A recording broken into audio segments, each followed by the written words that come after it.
কেরানীগঞ্জের রোহিতপুর ইউনিয়নে কলেজ মার্কেটে জাঁকজমকপূর্ণ আয়োজনের মধ্য দিয়ে উদ্বোধন করা হলো Paris cosmetics and food beverage এর নতুন শোরুম।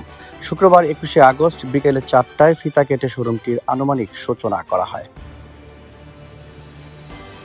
শোরুমটির উদ্বোধন অনুষ্ঠানে প্রধান অতিথি হিসেবে উপস্থিত ছিলেন দেশের জনপ্রিয় কন্টেন্ট ক্রিয়েটর জে.কে. শান্ত ও গৌতম সাহা। তারা যৌথভাবে এই নতুন আউটলেটের শুভ উদ্বোধন ঘোষণা করেন। উদ্যোক্তারা জানান, ইউরোপীয় মানসম্মত কসমেটিক্স ও ফুড বেভারেজ পণ্য এখন দেশের সাধারণ মানুষের হাতে নাগালে পৌঁছে দিতেই এই উদ্যোগ।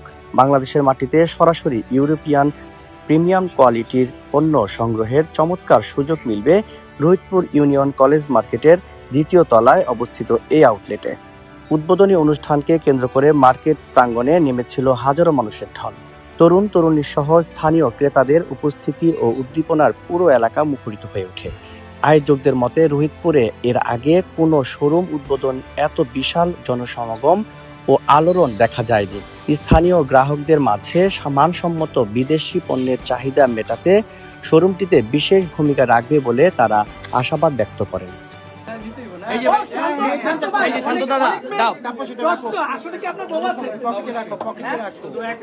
আমি বলি মানে এমনও হয়েছে যে আসলে একজনে আমার কমেন্ট করছে, আচ্ছা ভাই মানে আপনি কি মানে আসলে বিবাহিত নাকি, যাতে মেয়েরা আপনারা ডিস্টার্ব না করে সেই জন্য আপনি মানে বিয়ের কথা বলেন। আসলে আমি আমরি এমন সুন্দর না যে ভাইরাল হলেই ছেলের প্রতি ঝুঁকায় পড়তে হবে, এমনটা না।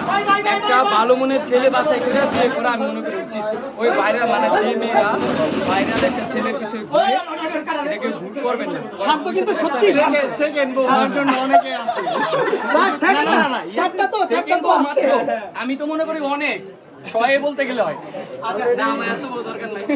সবাইকে সবাই সবচেয়ে বড় কথা অলরেডি মেয়েদের কি টিমে যে মেম্বার গুলো অলরেডি মেয়েদের আমি সবচেয়ে যেটা ওই দুষ্টামি আমরা করি, যেটা আমিও করি, এটা সবার সাথেই করি। আমি সবসময় ওকে দিয়ে ওকে চাতাই, ওকে দিয়ে একে চাতাই, মানে এরকম মজা খুশি। আপনার যে গার্ডিয়ানশিপ এটা বলা লাগবে না। আমরা যারা টুকটাক কাজ করি সে আমরা জানি দাদা কেমন, দাদার কথা তার বলা লাগে না। সো আমরা চাচ্ছি শান্ত ভাই নরসিংদী থেকে আবার খুব শীঘ্রই আমাদের নানমুদে চলে আসবে। নানমুদে ভালোবাসা আমার থেকে ডিসেন্ট আসবে না, যাবো একটু ঘুরে আসি। বাংলাদেশ থেকে বিভিন্ন জায়গাটা ঘুরি, যেমন এই যে এই মাসের 28 তারিখে গাজীপুর আছে, গাজীপুর আস্তে আস্তে ঘুরে আবার নানমুদে। আর নানমুদে নিজেদের জেলা, দাদার জেলা মানে তো আমাদের সবার ওর বাসা, ওর বাড়ি নানমুদ মানে ওর বাড়ি, নরসিংদী মানে আমার বাড়ি। মানে এই জিনিসটা আমাদের মধ্যে থাকলে আর কোনো জায়গায় হবে না। ঠিক আছে, থ্যাংক ইউ ভেরি মাচ সবাই। আল্লাহ ভালো থাকবেন। আসসালামু আলাইকুম।